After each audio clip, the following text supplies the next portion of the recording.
All right. Welcome, one and all. Rock and roll. Welcome all to the Scorched Earth Political Podcast. I am your host, John. And if you could hit that like and subscribe button, we have a special treat for us today. Now, if anybody is out there and they've watched me and they say, John, what are you doing on podcast? You should be a leading man in Hollywood. And I would say, I agree. But that damn Ryan Reynolds and Hugh Jackman, they take up all the space. Just a hater. That's all they are. But what I have gotten, and I do read the comments, you know that I am actually responding because of the poor grammar and the misspellings that are so frequent with what I do. But one of the comments I have gotten previously is, can we have a female voice? And there are so many intelligent, thoughtful people who are kind enough to give me comments. But at the top of the list is the lady that we are going to have on our show today. Now, because of my technical incompetence, we cannot show her beautiful visage. This is going to be kind of like a radio thing. And she is a progressive Democrat from the beautiful state of California. And her name is Crystal. And welcome, Crystal, to the Scorched Earth. How are you doing tonight? I'm doing great. How about you? I'm okay. I'm trying to survive the weekend. We're getting ready for the holidays. And let me ask you something, Crystal, that people say I don't give enough of a voice to what women think. But I in retort say, I love Wicked. So does that kind of give me a pass? Does that give me insight? I've seen The View at least 2 times. I mean, really, I am one step from being bisexual. Okay, if I had better colors, if I was better coiffed, if I had better clothing, I would literally be gay. I'd be Rupert Everett. But You okay. are, I think you are a summer, by the way, if that helps you. A summer. Well, I do not know what that is. It's your color palette. Oh, okay. Yeah. Okay. Hey, you know what? I love it. But as long as ICE doesn't pick me up on the street, I'm okay. I mean, Right. really, we are living in the one time after 450 years of suffrage for the black population that they finally have the moment where they can go, thank goodness we're not in the lowest port of the rung. The poor Mexicans are really getting scooped up. Thank you, Lord. I know. Oh, All my right. goodness. So now Crystal is, like I have said, a progressive in the state of California. I want to ask you your feelings about, first of all, the state of California politics. Let's kind of go down that road real quick. What do you, as a lifelong Californian, think of the job Gavin Newsom has done with our state recently? So, you know, it seems to me from the circle that I am around, which is actually more conservative than people probably realize, that, the suburbs of California, they're a lot more conservative, I think, than the rest of the country realizes. So kind of the circle that I've been around is it's not good. People don't have a good opinion of Gavin Newsom. Right. And I personally love that he's standing up to Trump. I love that that he proposed Prop 50. Is it 50 or 51? I It don't was know 50. It was 51. 50. When I get picked up by the police, it's 5150. Okay, that's the insane statute that they're able to detain me. But you're right. Proposition 50. Yes, continue. So that was wonderful. So that was huge. And I love, if you follow his Instagram, his pictures mocking Trump. So as far as that, great. I think he did a great job with the fires, in Altadena, and last year the tragedy. So, but yeah, the consensus is from the past is very negative, I guess, about him. And I guess a big reason why was because we've paid a lot in taxes and we still have a major homeless issue. And then the gas prices and the crime in California. But, we know that there are nuances to that. For example, a lot of states send their homeless people here, or they choose to come here because we have great weather. So if you have to be outside, you're not going to freeze to death. The crime rate, we have major cities like LA and San Francisco.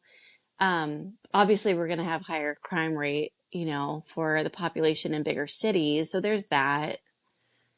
Gas prices, gas prices, I understand that that's people's livelihood and they, it's very important that they can afford to get to work. But at the same time, I need to research it more. But if it's because of the stricter environmental regulations, I mean, I'm actually okay with that, Right. but that's my value. And I don't know if that's everyone. Like I said, in the circles that I kind of hear about is, I don't know how many people value what it does to the environment versus their pocketbook. So there's that. Okay, great. Now let's weed back down on this. I concur with you about the political dynamic that goes on in California. If you look at the polls, approximately 60% of the populace leans towards the Democratic side. And literally, like you have said, it seems like everybody in the suburbs is on the other side. I don't know where these Yeah. people come from. I don't know where the other 60% are hiding. I don't know if they're in some cave or some spa in Santa Barbara or Santa Cruz, but I don't know where these people are. Okay, thank Mm-hmm. goodness I found you so I can actually have someone I can relate to in the state. Also, with Gavin Newsom, I think that the thing that ended up hurting him or gave him an ill perception is because he was so adamant and what's the good word here? I don't want to say fervent, but he was so focused on the COVID-19 recovery. If you look Mm. at it, the mask was incredibly unpopular Mm-hmm. among the right wing. Mm-hmm. And the state came out better than literally every other state in the union. Actually, as COVID subsided, California Mm. economically moved from the fifth biggest economy in the world to the fourth. See in the rearview Mm. mirror, France. I mean, literally, Uh-huh. our economy is bigger. And I think there's a lot of jealousy in the Republican Party because California is such an effective state. Okay, it's the Mm-hmm. biggest economic engine in the country, and basically all these ass backward states, Alabama, Mississippi, let's throw in Texas too, let's throw in Florida, because they do not have the economic mentality or brain power to empower their citizens to make them more money. They have to sit there and point at California and go, well, it's just a liberal enclave, whatever the F that means, which Mm-hmm. they would trade places with California and literally quicker than Greg Abbott could cover up another scandal in the state, right? Immediately. And Uh-huh. I think you make a valiant point about the homelessness that, and I've said this on the podcast. I don't know if you've ever listened to it, but but the thing is, California and the liberal places, they do have homeless problems, but I will Mm-hmm. love them forever and 1 minute because at least they're trying. Their answer is put them on a bus, put them on a plane, put them on a truck, and send them to Martha's Vineyard, send them to LA, send them to San. It is literally so stupid. It's the same thing they got for healthcare of don't get sick. That's our national healthcare plan. Their homeless plan is don't be homeless, right? Yeah. Yeah. All Terrible. right. Okay. So let me ask you, what are the two issues going into the 2026 political cycle that really resonate that you wish politicians would focus on? That's a great question. You are Oh coming back. gosh. When you say stuff like that, you are definitely coming back on this show, young lady. I'm telling you right now. Compliments will get you everywhere. I am exactly like Donald Trump there. He threatens a Trump, he threatens a tariff, and then the next day somebody says, you're a good-looking dude, and you're like, hey, tariff's off. Let's go get that other guy who said I'm an ugly SOB. Continue, please. Yeah. um Gosh, there are so many Okay, things, okay. but Environment. Let's go through some things and let's list them 1 to 5. Okay, hmm I understand. If I really do think whether you're Republican or Democrat, affordability is a big issue, right? I mean, because yeah. you see it each and every day. And but like outside of that purview is, let's say, the assault on the Constitution, voter rights, homelessness. Let's talk about another one that's coming up: the ACA credits for healthcare expiring. Um, uh, Environmental protections. What are 2 things there that are kind of very important to you as a voter going into a political season? Well, we've got to have people be able to have access to quality health care at an affordable price. And Right, I'll go off right. on like, call me a socialist or whatever. I'm sorry, but I think that even my brother, who's a lifelong, who has changed it, he hates Trump. Trump has driven him to become a Democrat. But before that, Whoa, he was like, we used to call him Alex P. Keaton because he was so conservative.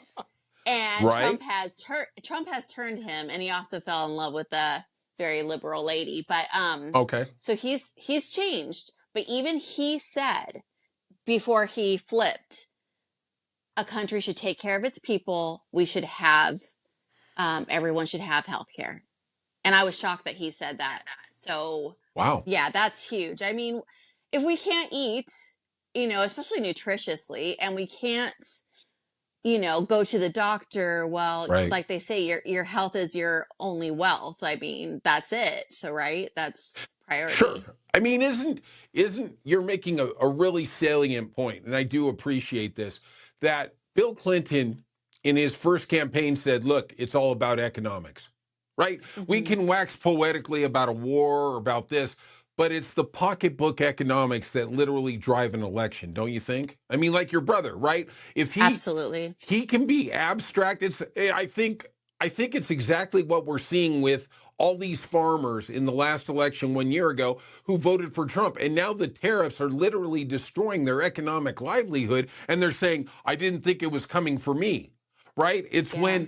It's when the adjudication comes to their door and says, knock, knock, knock, I'm here. Then all of a sudden they see the light and it's like, oh yeah, I guess we're going to be Democrats. Right. Now that it affects them. Right, right, in a profound way. And I do think that the Democratic Party has done a very, I'm going to use, please cover your ears for this, piss poor job of trying to relate the economic issue. I personally think Kamala Harris did a brilliant campaign. But the problem was the Biden administration ignored, and I don't know how you get away from this, the rising cost of affordability, of inflation, of different things like that. And for the first 2 years, they denied it. And then eventually it was too late. The cave had crushed on top of them. And basically, we had forgotten 3, 4 years earlier when basically President Trump, through his sheer incompetence, almost killed what 1.5 million Americans in 2 years. You know, Yeah. I think at the end, I think that's the perfect spot of how much affordability means to the average voter, right? Absolutely. Yeah. Okay. Now, what field are you in? Can I ask?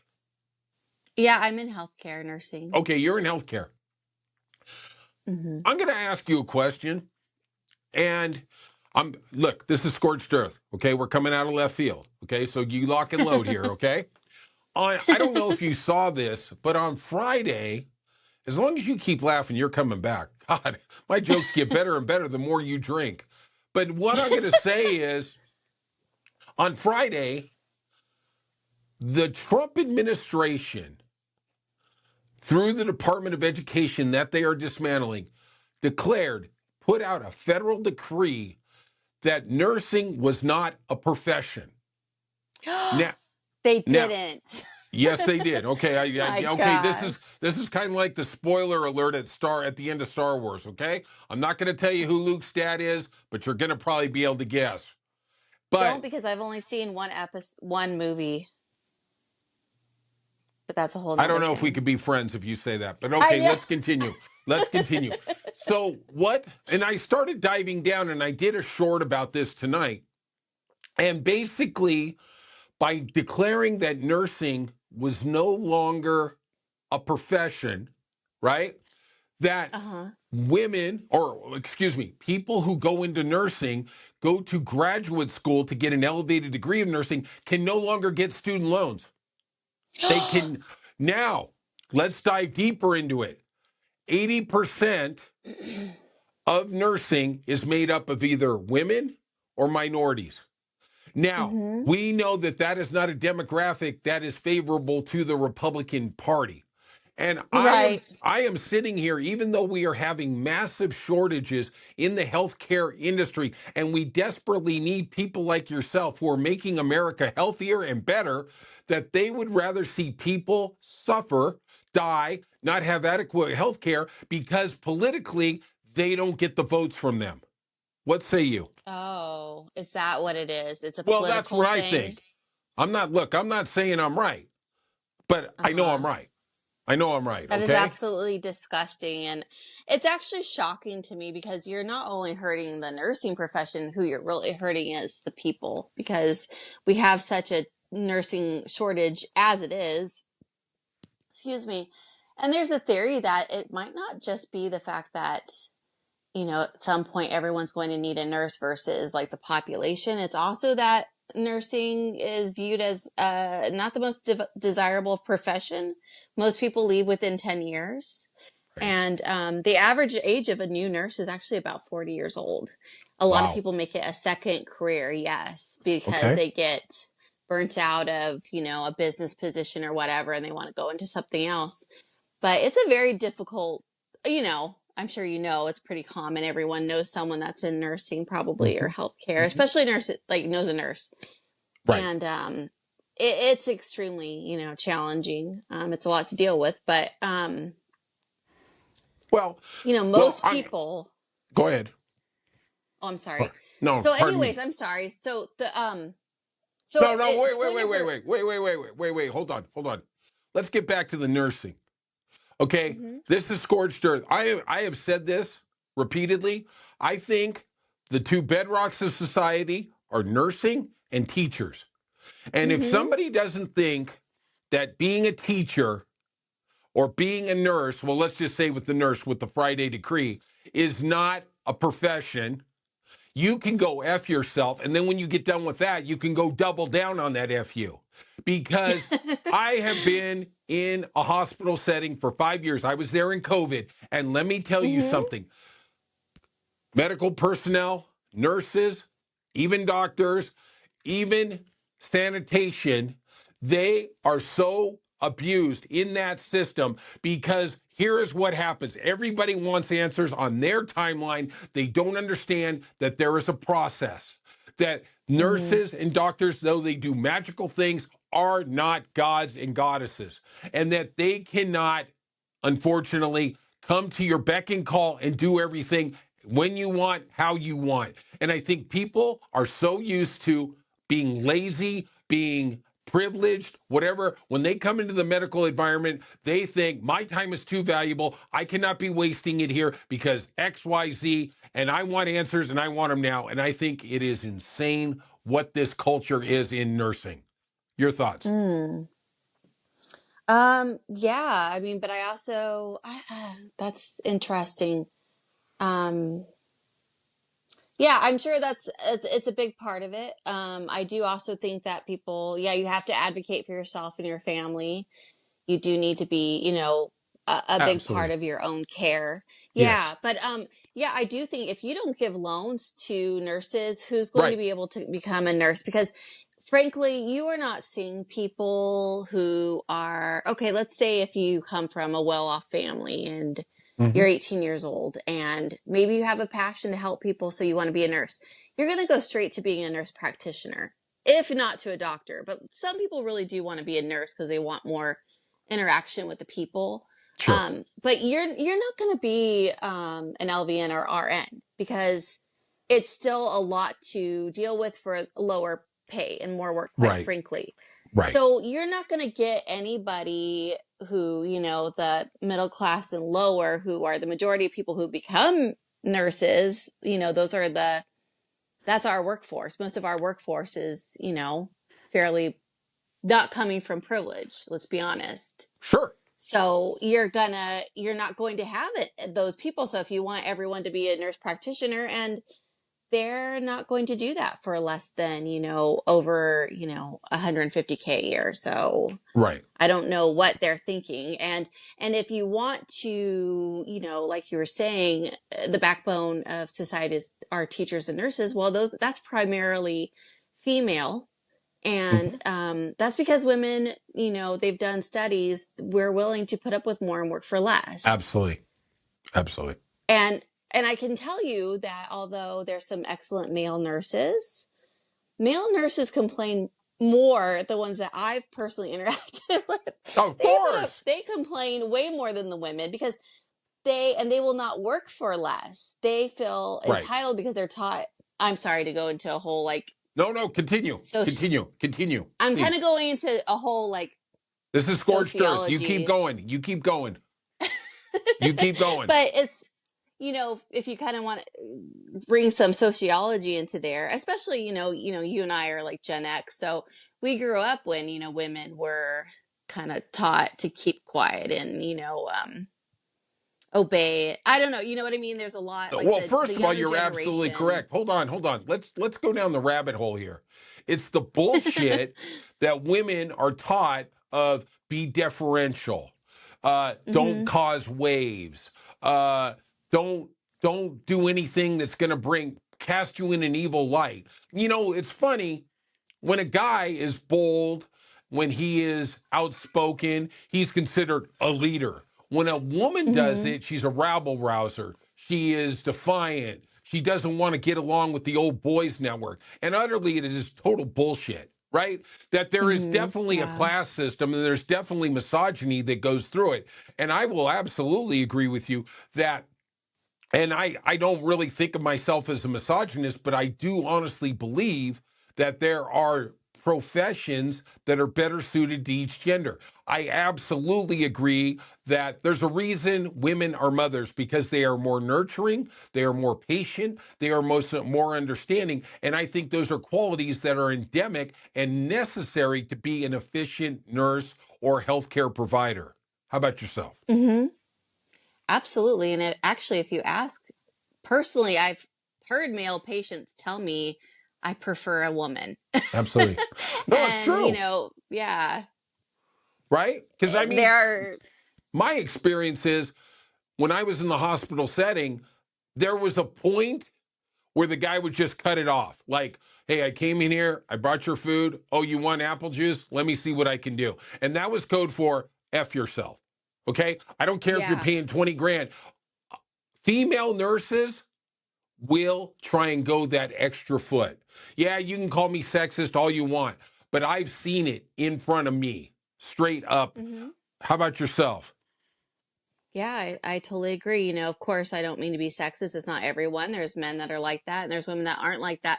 But yes, generally speaking, it's more of a woman's, assets or our traits that we are more patient and endemic more, qualities. deferential. Right. But why aren't we compensated for that? What does that mean? What I mean is, why aren't we compensated? Like for a man, what's respected and what's compensated for, like you earn more money when you are a leader, Absolutely. you are authoritarian, yes. Aggressive, you're powerful. Yeah, yes. and and those are good necessary traits for certain things as well.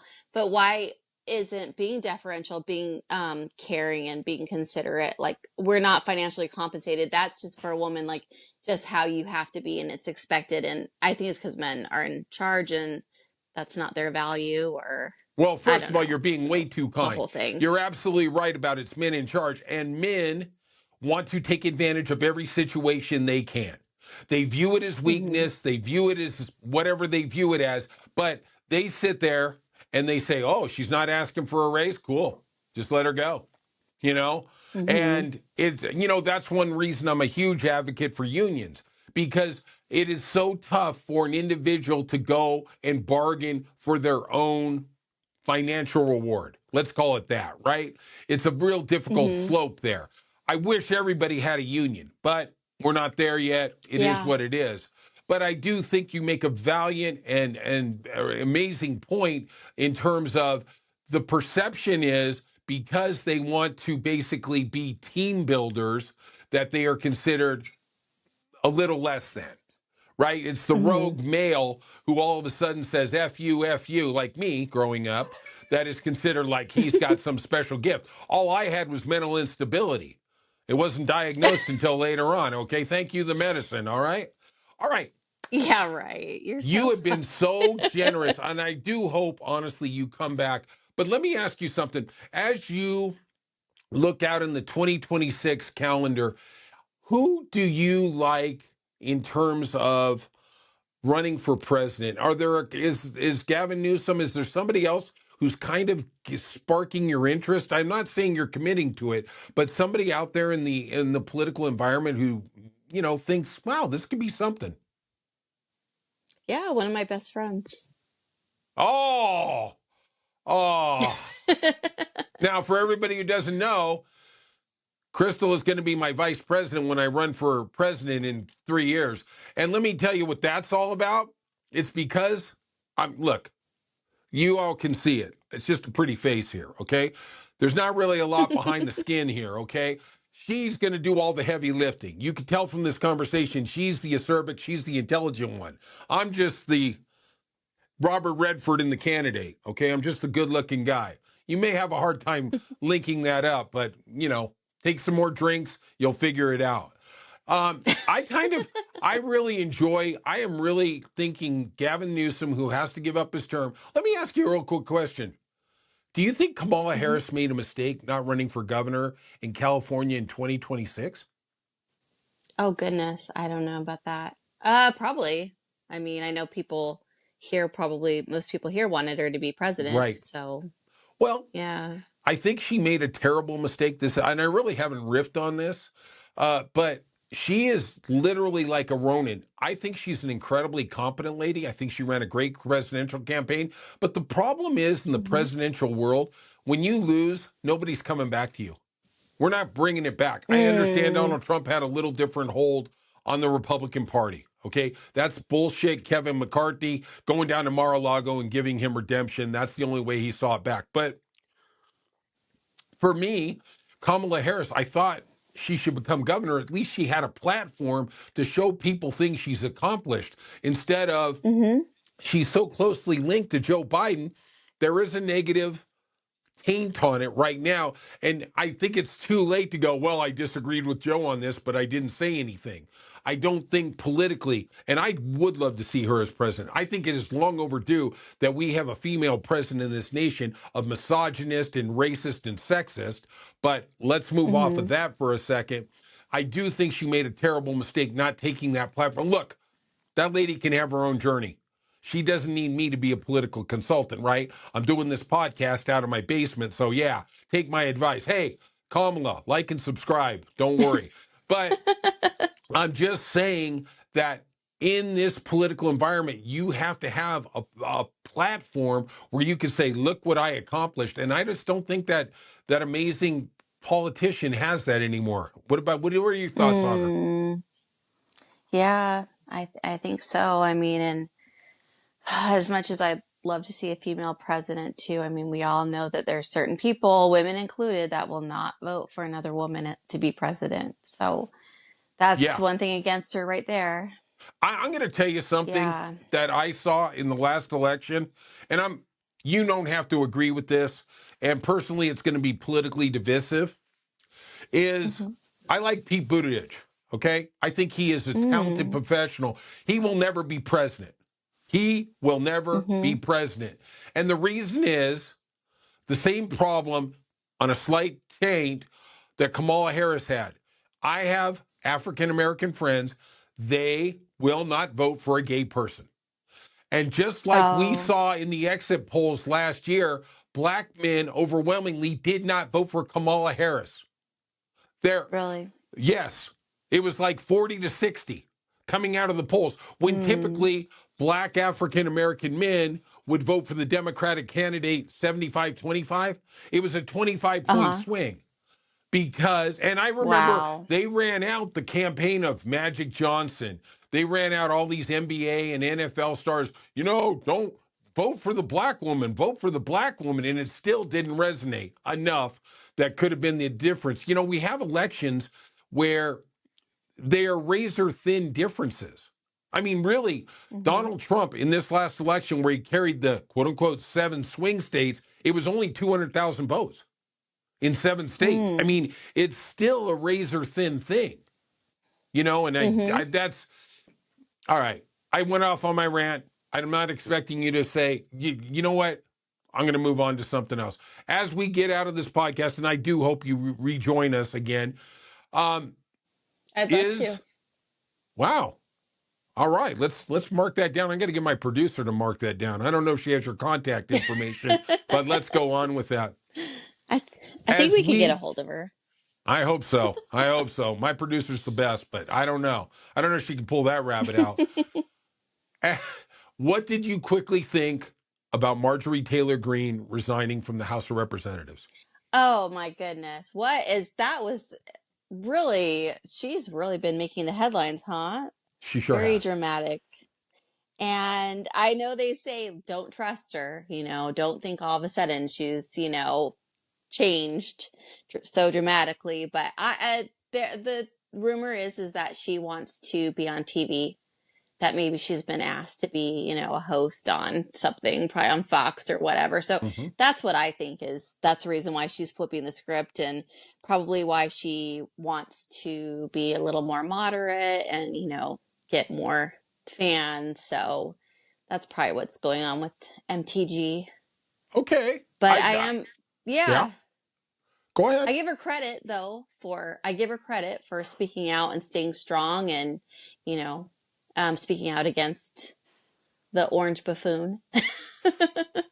So Bless you, and bless you twice on a Sunday. thank you. You are far too forgiving. I like to think of her as scum. And then I'm going Mm, to say she's a little less scummy today. It's kind of like the great uh-huh. boxing promoter Bob Arum used to say, Mm-hmm. yesterday I was lying, today I'm telling the truth.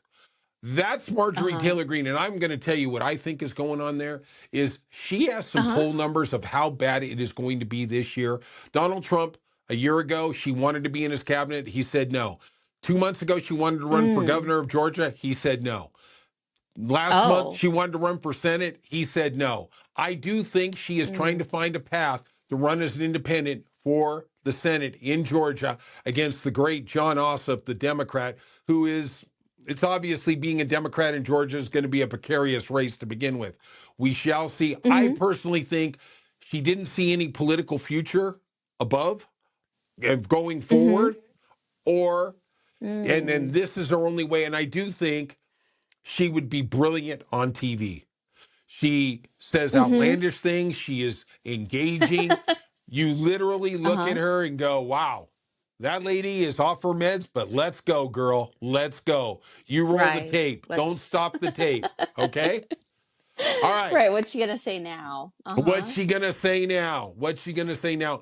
And I hope I'm going to hear you say something down the line, because hopefully we can get you on here on a regular basis so we can explore some other topics. I hear that you are against big multinational corporations. Maybe that could be a conversation we can talk about. But once again, from the scorched earth, I'd like to Just a think little.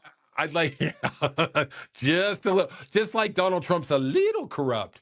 Yeah. So once again, if you could, everybody out there, give a big shout out to Crystal. I appreciate this progressive Democrat from Los Angeles joining us.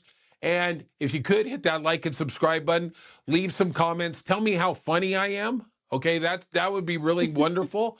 If not, then you don't have to leave a comment. Okay. All right. Welcome one and all, and we'll see you soon on the Scorched Earth Political Podcast.